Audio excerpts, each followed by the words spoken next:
Max said that there was some talk in the locker room about y'all being a top 25 team. What do you think about that? I feel like we need a top 25 team, without a doubt, and especially when we're playing at our best. And I feel like these past two games we haven't even played at our best, and we still found a way to pull out a win. What kind of energy does it give a team to have those 2 sacks, not quite, but nearly back-to-back to open up the fourth quarter?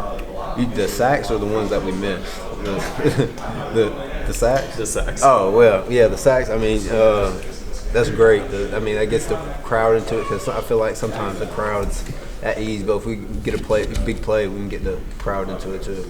12th man. What's going through your mind as Daz catches that touchdown and then they get the 2-point conversion? You're like, all right, they've been marching down the field. We got to stop.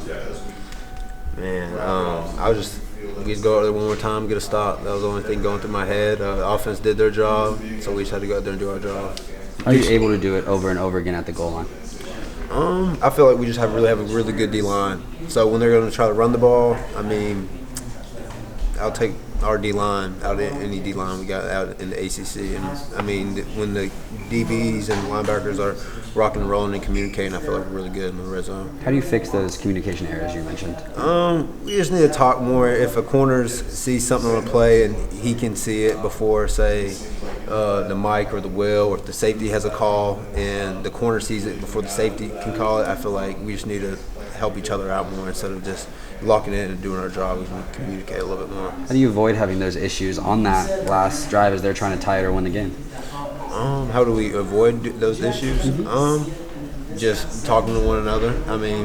I feel like we need to start doing that we start doing it in practice, but when it gets like a 2-minute drill or something, everybody's locked in and we don't really start communicating as we should be. So I think we need to start in practice, and that can lead to the game. Thank you. You're 2-0, but Max said you're obviously far from a finished product. What comes to mind when you think of ways you can improve going forward? You talked about communication. Yeah, communication is number one, and then when it comes down to the game plan for the coaches, because Miami went out there and they laid down. Bateman did a great job of laying down the game plan for us, and then they ran the exact same plays. There's plays I misfit wrong, and we were doing it all week long. Like, we shouldn't have those mistakes if we're going through them all week. Like, I missed a play.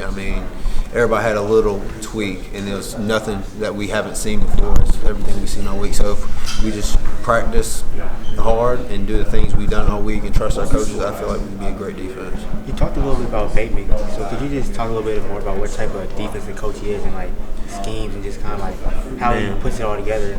That man's, I feel like he's a defensive guru.